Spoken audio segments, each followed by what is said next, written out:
Ollie, hello. Hello. Let me introduce you. Someone who wears quite a few hats. Not today, though. Where's your cap? Yeah, I need it. Consultant, strategist, founder, and all-round e-commerce troublemaker. Probably, yeah. In the best sense of the word. And we're going to get to that later, hopefully. So, Ollie, you're currently the director of partnerships at Dev Team. Founder and CEO of Tapdoor. That one sounds interesting to me. One of my pet loves. One. Yeah, and active voice on Magento and the wider e-commerce community. Whether Ollie is advising brands, building tech stacks, or challenging the status quo, he's all about helping businesses to grow. That rhymes. I just realised that. Through smart strategy and strong relationships. Does that sound about right? Have I missed something? In a way, there's a Matt Connor style version of that, I'm sure. Is there?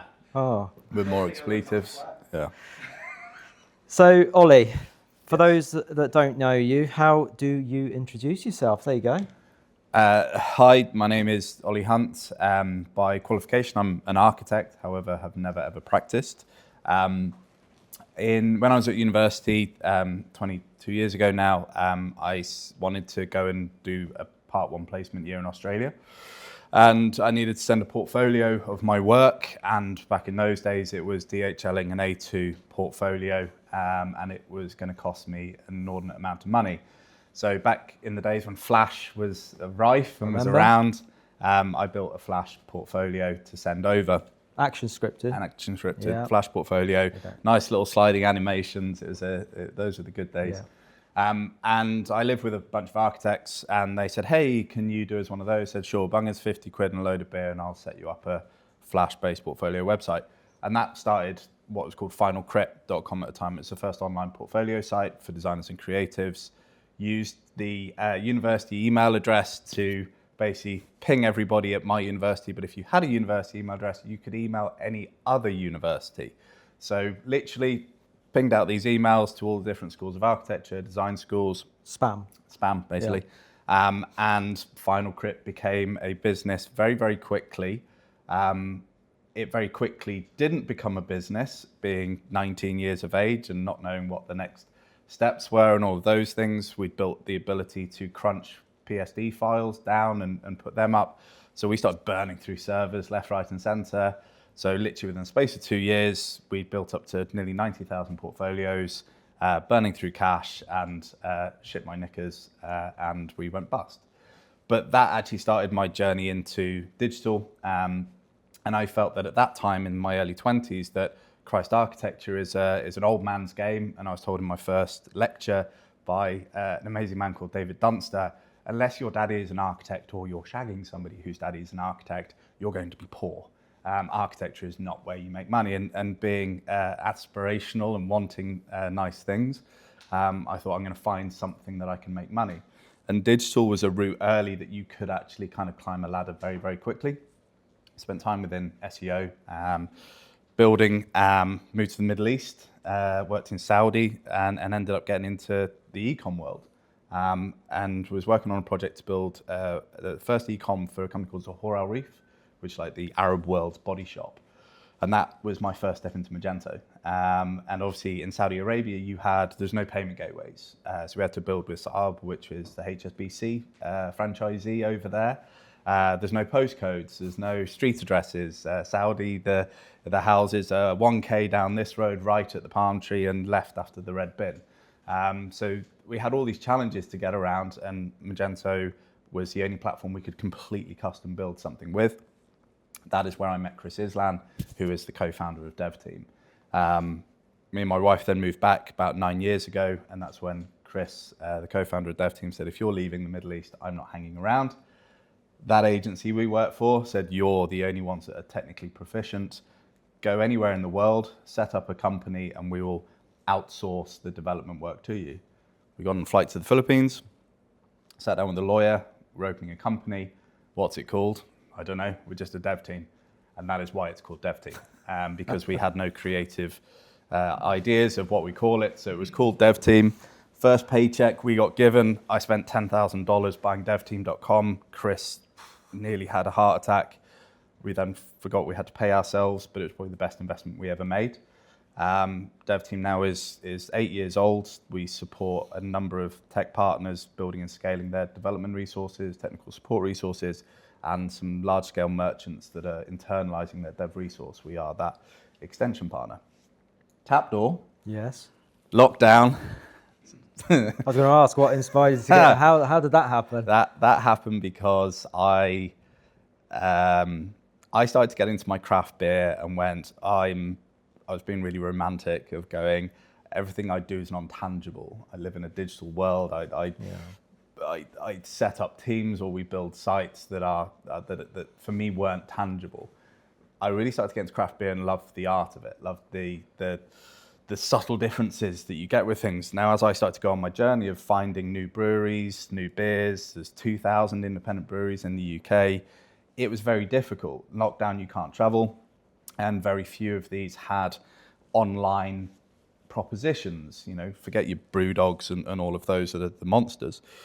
So I was like, hey, I'm going to build an Etsy-style marketplace for breweries that removes those challenges for small independent breweries to be able to list, sell, fulfill beer. So the technical side was the easy bit. We were like, everything we've kind of learned from the Magento world and custom bit, let's build a platform that addresses the through-the-line problems of one single sector. So it was, beer is a liquid that goes in a container. The liquid is where the profile of the beer is, the hops, the malts. We're like, okay, that's our data set. We can then build recommendations engines on it. So everything about Tapdoor is built for beer, even its stocking systems. There's a WMS of it. There's an order management system. Built this, went, that's cool. Let's go and have a chat with a couple of breweries. Let's go and launch this as a marketplace.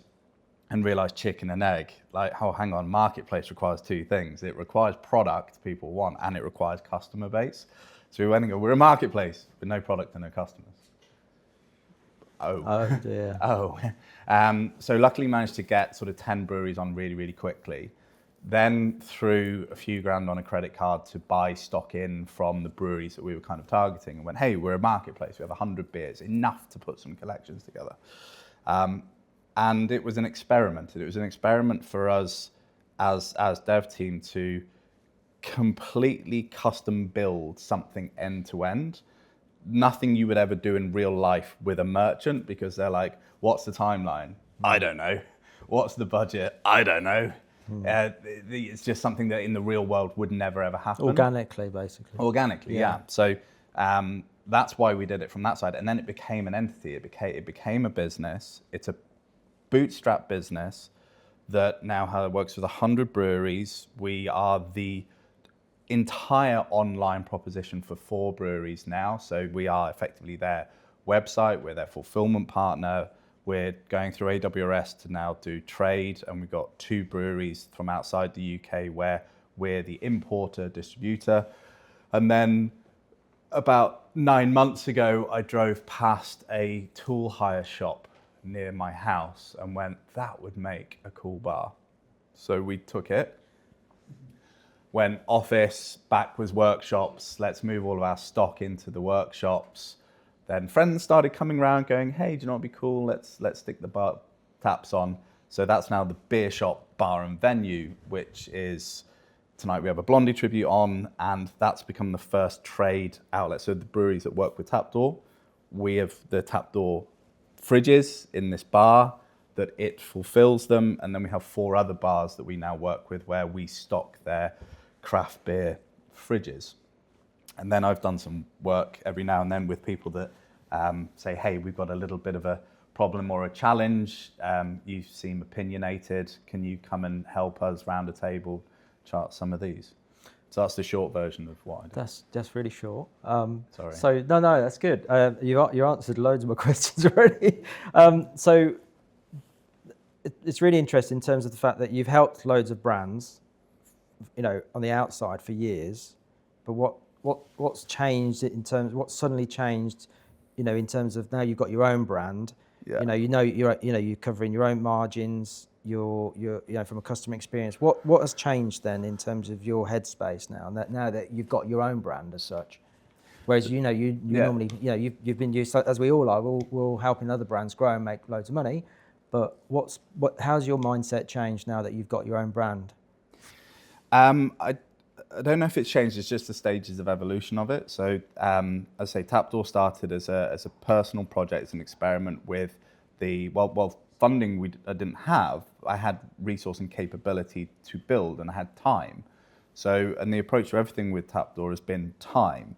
Like I looked at the site this morning and going, God, every time I look at it, I hate it. The homepage, there's so many issues with that. There's things to get addressed, but it's growing into and it's becoming something now that's viable.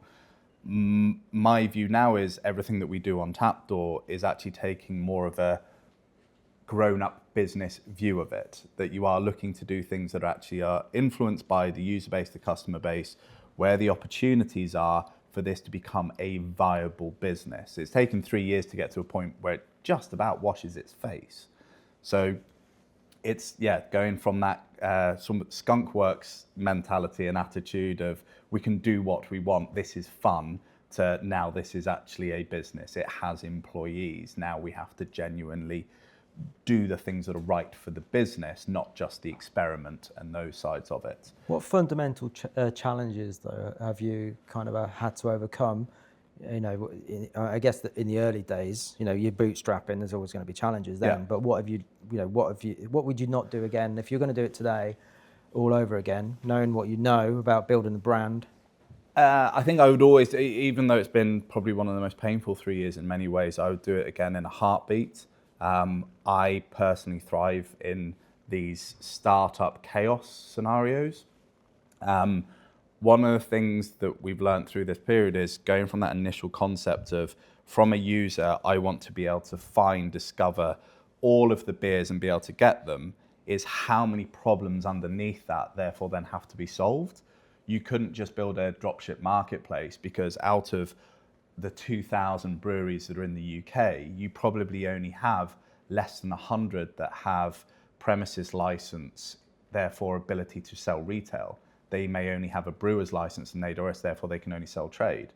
So you couldn't build a marketplace that they dropship from. Some of them are so small, they can't get shipping accounts. We had to build that infrastructure. We had to build warehousing. We had to build cold storage. We've had to put all the licensing in play because those are the challenges of alcohol. Then you have to deal with things like alcohol, particularly craft beer, has BBE. That's probably the one thing, if I was doing something again, I wouldn't go into a product that has shelf life of 6 months to 12 months because you're now sat on stock that has to get shifted through. Interesting, yeah. But again, you end up finding these random little problems to it. So because we are effectively consignment-based sales, so we're marketplace with consignment-based sales, the brewer sends in and we say, look, start with the minimum. Start with the minimum amount of product you can possibly get into us and then scale that up. We then build in auto discounting. So when beer hits month to BBE, and then we've set up with 6 rugby clubs that when they get to past BBE, we send a note to the brewers, do you want return or destroy? They always say destroy. Our destroy channel is we take it to the rugby clubs and we put it in the changing rooms and 15 men destroy the beer. Before playing? Yeah, but also beer doesn't go off. Beer just is better before that bit. But that's then ended up with a few of the breweries getting direct pump listings with those rugby clubs because the guys are like, that beer is smashing, can we have that on tap? So it's kind of worked from that side of it. So there's always been challenges from that side of it, and it's just, okay, let's work out a way to find a solution to it. Is the building those partnerships up? Is it easy with all the brewers? In the early days, really hard. How did you get the first 5? Because you mentioned that you got a handful initially as well. How did you sell it into them? Going up to the brewery in the camper van, spending time in the brewery, being a really genuinely interested person in them, their story, then buying like 4 cans of each beer, sitting in the corner, listing it all, and then going, hey, can I show you what I've just done with the beers that you bought? And look, this is the visibility you get. And they're going, oh, that's really, really cool. How do we do that? I was like, just sign up here, and then once these beers have gone, send me more, and I will then sell them. That's how we got the first few. And then they're like, oh, what are your sales like? I was like, sorry? Sales? They come. They will come in time. So there has been a few in the early days where I've kind of got to the BBA where I've gone, okay, I'll buy you out those beers, I'll pay you out. But it's grown, and one of the biggest success stories is a brewery called Geipel, which is an American man brewing German beer in a brewery in North Wales on Japanese brewing equipment. It's stunning beer, like it's proper German, German purity law beer, well on this site in Bala, North Wales. And he found me through another brewery and said, I have a problem. My beer is growing, been going 11 years. I've won all these awards. I want to sell online. Cool, okay, so what are you thinking? You're going to go build a Shopify site? So I said, that's not my problem. My problem is you need a 4x4 to get to my brewery. I could never get couriers to come and collect our beer. So now guypool.co.uk is his website. It's a static site, but the shop is Tapdoor. It's his brand page on us.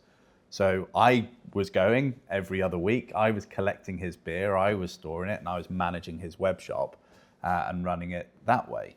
Wow.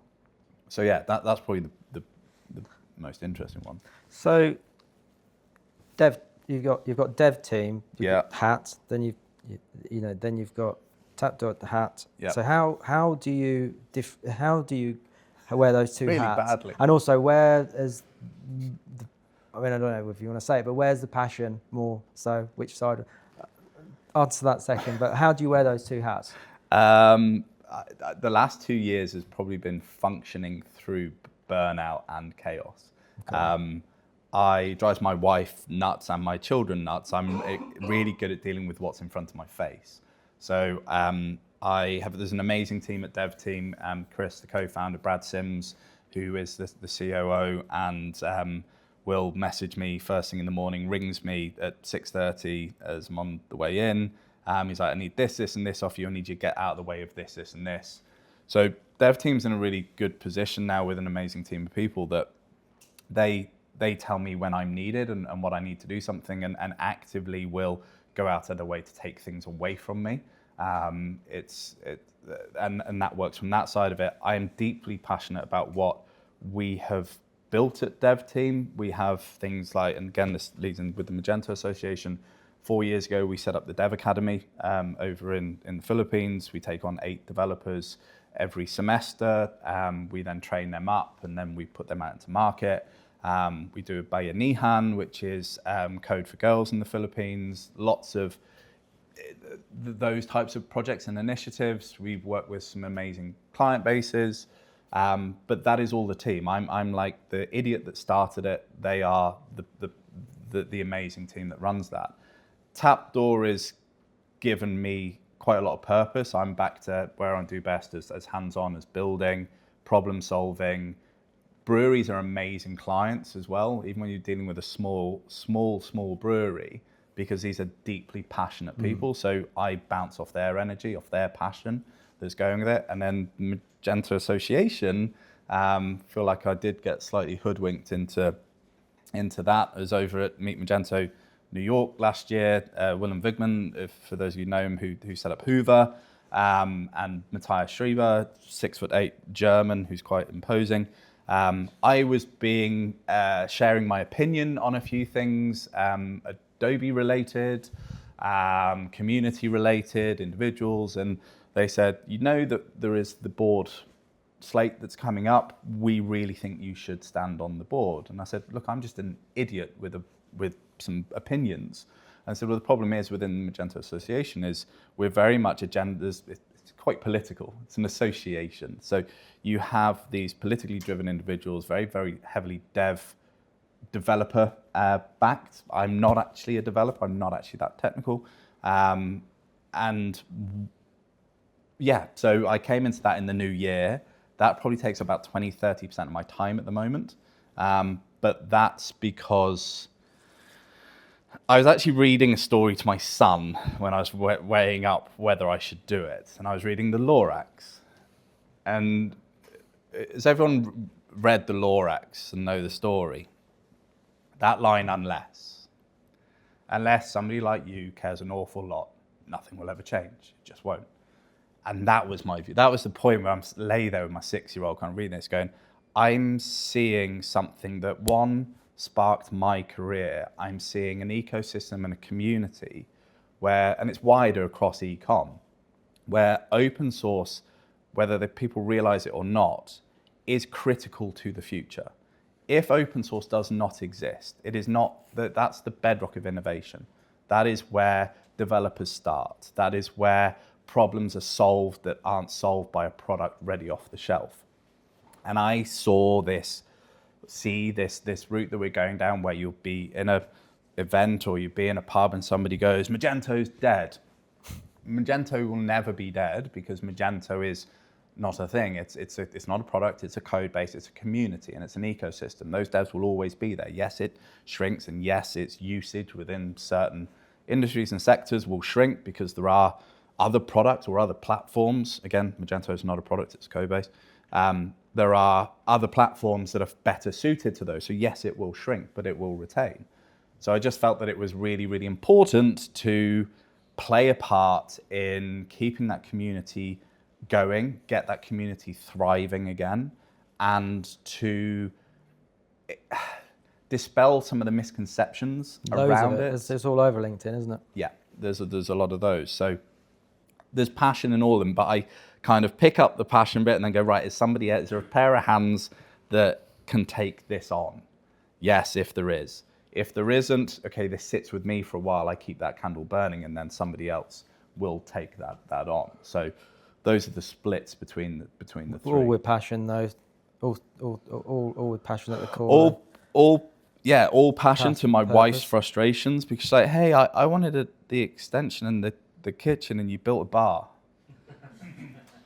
Yeah, okay. I wanted a camper van, and you decided to build one that's half built, and the kids can't sleep in the back because they'll electrocute themselves on the things you built. It'll get there. It'll kind of move there. So everything is passion. Everything is passion, which is why I'm not investable, by the way. Creative passion. 100%. You've got a beef with Shopify. So you recently stirred a conversation on LinkedIn with your critiquing Shopify's operations, calling it a shit house of an operator. Do you want to expand on that? Yes. A shit house of an operator. Shit house of an operator. Yeah. Does everyone know what if somebody refers somebody or something as a shit house? So does everyone kind of know what that means? Look, Shopify's a default. Shopify has done amazing things. There's amazing agencies and partners that work in there, merchants that are doing phenomenal things on the Shopify platform. I do not have a beef with Shopify of what it is doing. A thriving ecosystem requires everything across SaaS, everything across open source. My issue is with the sales tactic that was pushed recently. I believe the agency and the merchant, or the agency and the client, the relationship is the most important thing. An agency there is advisor, like a doctor, do no harm. That's the thing that they sort of stand to. As an agency, you are there for your client first and foremost. You have to be recommending the right solutions, the right path, the right strategies that's going to help drive their business forward and grow it. Shopify's sales tactic was the Shopify is the only solution. You do not need another solution, was baiting, shall we say, a lot of the agencies with regards to payments and bonuses for the sale and the acquisition, regardless of fit. That's my beef. That's my problem. Shopify is, yes, a default. Shopify is, yes, a great solution in a number of instances, but it's not the only solution, and it's not the right solution. Not all businesses are the default. That is my beef with it. Everyone does get hung up on the very clickbaity headline of that article, but actually if you read through the article, I think I probably advise Shopify more than any other platform that goes into it. It's the sales tactics, and it's the sales tactics that's been architected by Shopify into the agency partners and consultants in a number of areas, and there are some bad actors that's in that space. It's not the only solution. We need an ecosystem of multi-platform ecosystem that's solving the problem for specific sectors, specific industries. There is never ever one solution. That's my beef, that line, not Shopify, that approach. Best fit. Best fit. That's what we need. Best fit. Okay, let's move away from that one. So so brands often chase shiny new tech. How do you help them stay focused while still innovating? I just want to kind of clarify on that bit. I've had two engagements with two retailers. One sadly actually went into administration the other week, professional music technology, if any of you know about.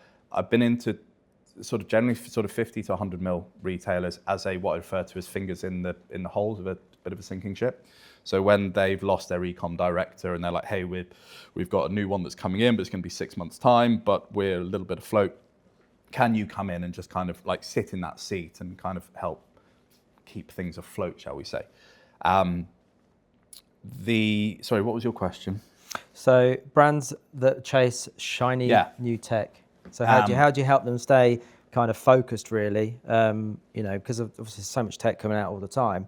They need to innovate, but how do you keep them focused?